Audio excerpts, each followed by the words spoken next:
우리는 어제 아침에 12장 1절 2절을 읽었어요. 1절 2절을 읽으면서 하나님께서 유대인들을 구원하고 이스라엘을 구원한다는 하나님의 성령으로 깨달은 바울 사도가 로마 교회 성도들에게 가르쳐 주면서 이제 소망을 가지고 우리 분명하게 살아야 된다. 그러면서 두 가지로 말씀을 드렸죠. 하나는 영적 예배의 삶이 되어야 된다. 두 번째는 세상이 험악하기 때문에 분별을 잘하여서 후회 없는 삶을 살아야 된다. 이런 말씀을 드렸어요. 오늘 특별히 3절 보니까 내게 주신 은혜로 말미암아 이렇게 나오죠. 내게 주신 은혜로 말미암아 바울에게 주신 그의 은혜, 이것이 나에게 깨달음 통해서 우리는 똑같이 하나님의 은혜를 받고 살아가는 사람으로서의 우리가 알아야 할 것이 있다. 그러면서 너희 각 사람에게 말하노니 이렇게 나죠. 말하노니, 명령하노니, 알아야 할 것을 명하노니 이런 말씀이에요. 그래서 이 말씀으로 제목을 잡은 건데요. 여기에 13절까지 이모저모 다양한 설명이 나옵니다만은 크게 집약해서 말한다면 네 가지로 볼 수가 있어요. 정리해서 보면 네 가지가 뭐냐? 첫째는 마땅히 생각할 그 이상의 생각을 품지 말아라 이거예요. 우리는 생각하는 동물이다 이런 말이 있잖아요. 사회학자는 인간은 생각하는 동물이다. 짐승은 생각하지 않습니다. 어떤 법보다도 반응을 따라서 움직이지만은 생각을 하면서 움직여지지 않아요. 즉시 즉각적으로 반응 속에서 움직여 나간다 이거죠. 그러나 인간은 생각을 해요. 과거의 생각도 해보고 현재의 생각, 미래의 생각을 하면서 우리는 이것이 선한 것인지 악한 일인지 남을 유익해 주는지 나만 유익한 일인지 모두 생각하면서 하나님이 우리에게 거기에 대해서 이렇게 살아야 된다. 이걸 일러주셔서 그 말씀대로 살아가는 것이 우리 교회에서 성도들이 살아가는 삶이죠. 그러면서 살아가다 보니까 마음과 생각은 보이지 않는 것으로서 누가 어떤 마음을 먹든 어떤 생각을 하든 제지할 방법이 없는 거예요. 우리가 행실로 잘못하면 제지할 법이 있죠. 이게 우리가 헌법이요. 우리가 어느 나라마다 법이 있듯이 우리가 법이 있잖아요. 그런데 모든 사람들, 세계 모든 각 사람들이 나라가 있고 자기 민족이 있는데 그 민족의 법에 의해서도 생각과 마음을 다스리고 제재하는 법은 없다 이거죠. 법이 없다는 것은 양심의 소리의 법은 있다 할지라도 이것은 처벌할 법이 없다 이거죠. 그런데 우리 하나님께서는 생각을 다스리고 마음을 깨뜨려 보시면서 우리에게 다스리고 있죠. 제재하고 있죠. 그래서 이것을 아시고 어떤 생각을 가지고 살라 하는가 하면 각 사람에게 생각이 있다. 그 생각을 너무 높게 잡고 생활하지 말아라. 분수에 지나쳐서 높은 생각을 품고 살지 말아라. 그러면 낮은 것만 생각해나 비전을 가져야지 꿈을 가져야지 큰 생각을 가져야지. 여러분 그것도 하나님께서 모든 것을 일깨우신 거 뭐냐면 각 사람마다 다른 거지 누가 이렇게 했다고 해서 다 그렇게 된 건 아니다 이거예요. 그래서 3절 읽었던 말씀 이어서 봅니다. 각 사람에게 명하노니 시작. 마땅히 생각할 그 이상의 생각을 품지 말고 이렇게 나오죠. 품지 말고 그래서 우리는 절대로 그 이상의 것을 품지 말고 하나님이 주신 생각을 가지고만 살아라 이거예요. 어떤 물건을 만들 때 모두 그 물건에 분야가 있어요. 자동차를 만들면 제가 세어보진 않았지만 말하는 사람들의 이론에 보면 3만여 개가 있답니다. 부속이 3만여 개의 부속이 다 조립되어서 하나가 되어진 것이 한 대의 자동차가 된다 이거죠. 이것이 바퀴는 항상 바퀴로서 나는 바퀴다 그걸로 좋게 해야지 엔진이 돼야 할 텐데 그러면 엔진이 그 바퀴가 엔진 되어진 건 아니다 이거죠.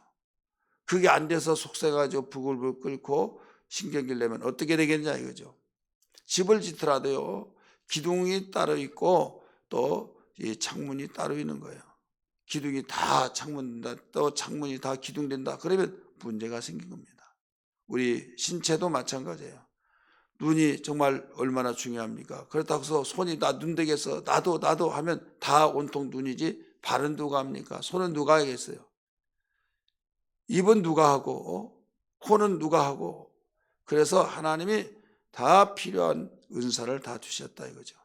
각각 알맞게 다 주시는데, 그것을 알아차리고 그 달란트를 깨달아서 그 이상을 품지 말고 주어진 나의 달란트를 따라서 우리에게 그 달란트를 충실하게 삶을 가지고 달란트 가지고 살면 된다 이거예요. 그래서 그 이상을 품지 마라. 이상의 생각을 품지 말아라. 왜? 이상을 가지고 품는다고 해서 되는 것도 아니고, 또 된다고 한다면 교만 들어가지고 야 내가 이렇게 됐다. 여러분, 물거품이 일어나다가 뽀글뽀글 하다가 금방 없어져 버리지. 결국 그 생각으로 꿈을 이뤘다 할지라도 그 꿈 때문에 망하고 불행한 사람이 얼마나 많습니까? 가령 복권을 사가지고 내가 돈 벌고 그래야만 되지, 대박 나지, 언제 그 일당 벌어가지고 돈을 벌고 집을 사고 내가 그 행복하게 사느냐. 계속 복권을 사서 안 됩니다. 근데 어느 날 됐어요. 야, 너무 좋아서 나중에 그 돈으로 망한 사람들이 얼마나 많은지 98%는 다 망한 통계가 나온 거예요. 제가 하는 말에 그게 통계치예요. 그렇기 때문에 하나님이 주신 생각 이상으로 그 절대 품지 말아라, 이걸 가르쳐 주셨어요. 그래서 여러분, 나의 분량은 어디까지인가 생각하면서 거기에서 그 하나님이 그릇을 더 조금씩 키워주시면 거기에 따라서 키워지면 괜찮아요. 하나님이 나의 생각을 또 이만큼 더 높이라, 업그레이드를 시켜라, 업그레이드 시키라고 하면 거기에 따라서 시키잖아요. 모든 기계가 그렇잖아요. 계속 이 순서 프로그램으로만 된 것이라 쓰다 보니까 더 이런 부분을 보강시켜야겠다 하다 보니까 업그레이드 되어서 더 좋은 제품이 나오듯이, 하나님께서 우리 적은 일에 충성하라고 한 거예요. 적은 일에 충성하라. 그래야만 큰 일을 내게 맡기리라. 이게 기독교 정신이요, 하나님이 바라신 겁니다. 그런데 분수에 지나치는 생각을 하다가 그 생각 때문에 망하게 된다, 불행하게 된다, 이 말씀이에요. 이와 같이 교회 생활에서도 은사가 있다 이거지. 교회 생활에서도 우리 4절부터 볼까요? 시작. 우리가 한 몸에 많은 지체를 가졌으나 모든 지체가 같은 기능을 가진 것이 아니니 이와 같이 우리 많은 사람이 그리스도 안에서 한 몸이 되어 서로 지체가 되었느니라. 6절. 우리에게 주신 은혜대로 받은 은사가 각각 다르니 혹 예언이면 믿음의 분량대로, 혹 섬기는 일이면 섬기는 일로, 혹 가르친 자면 가르친 일로, 혹 이루하는 자면 이루하는 일로, 구제하는 자는 성실함으로, 다스리는 자는 부지런함으로, 그 길을 베푸는 자는 즐거움으로 할 것이니라. 여기까지 가르쳐주고 있죠. 그래서 우리는 이 은사들을 잘 기억하면서 오직 인사를 위해서, 교회 안에서 그 은사를 위해서 그 이상의 높은 것을 품지 말아라. 하나님의 각삼해 주신 분량대로 거기에 성실하게 부지런하게 또 나에게 은사대로 일하면 된다, 이렇게 가르쳐 주셨어요.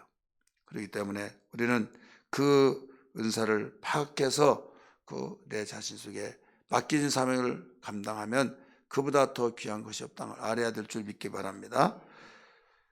두 번째 우리에게 일러주신 것은 악을 미워하고 선에 속하라, 이렇게 가르쳐 주셨어요. 악을 미워하고 선에 속하라. 9절. 사랑에는 거짓이 없나니 악을 미워하고 선에 속하라.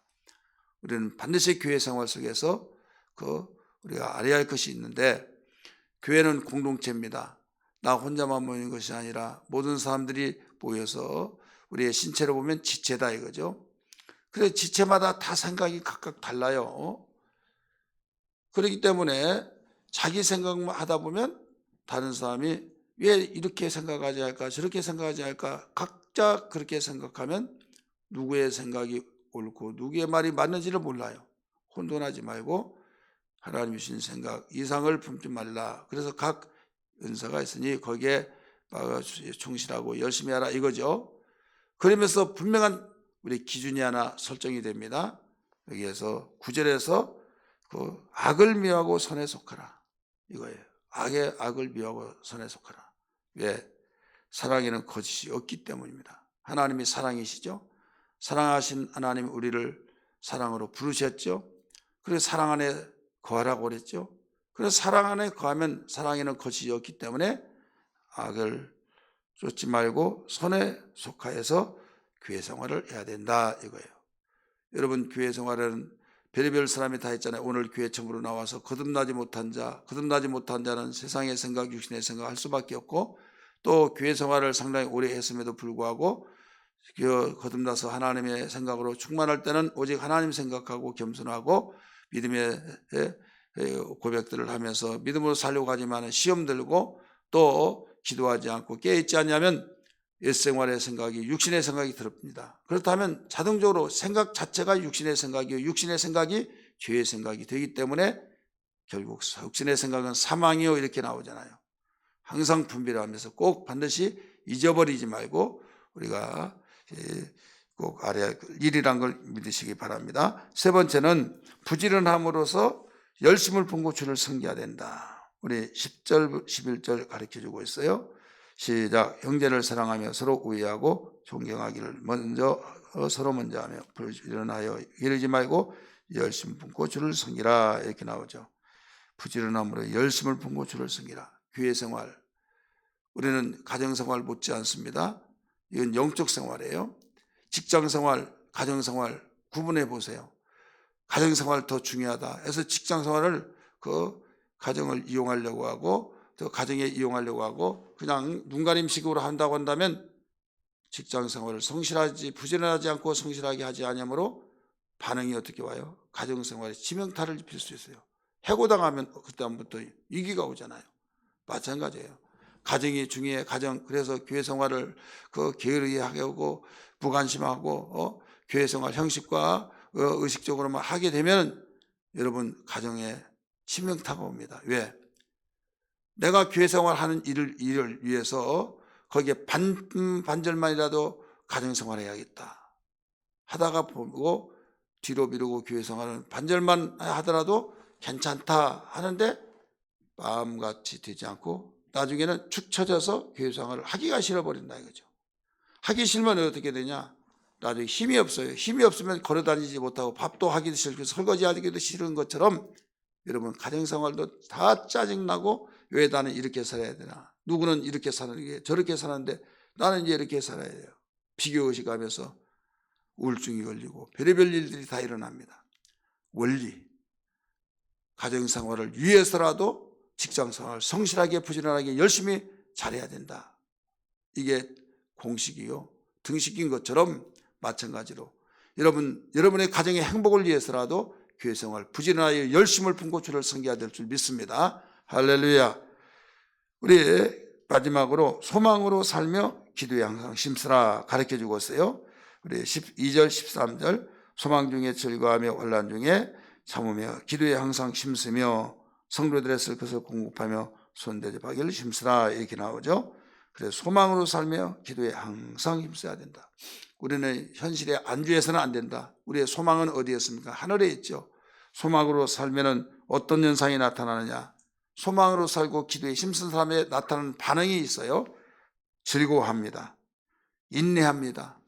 세 번째는 성도들의 필요를 따라서 쓸 것을 공급합니다. 하기 싫더라도 이러면 안 되지 하면서 모든 쓸 것을 따라서 일을 하면서 도와주며 서로 해야 할 일을 다 각자 하게 된다 이거죠. 그 다음에 다른 사람을 대접하게 된다 이거죠. 손님 대접.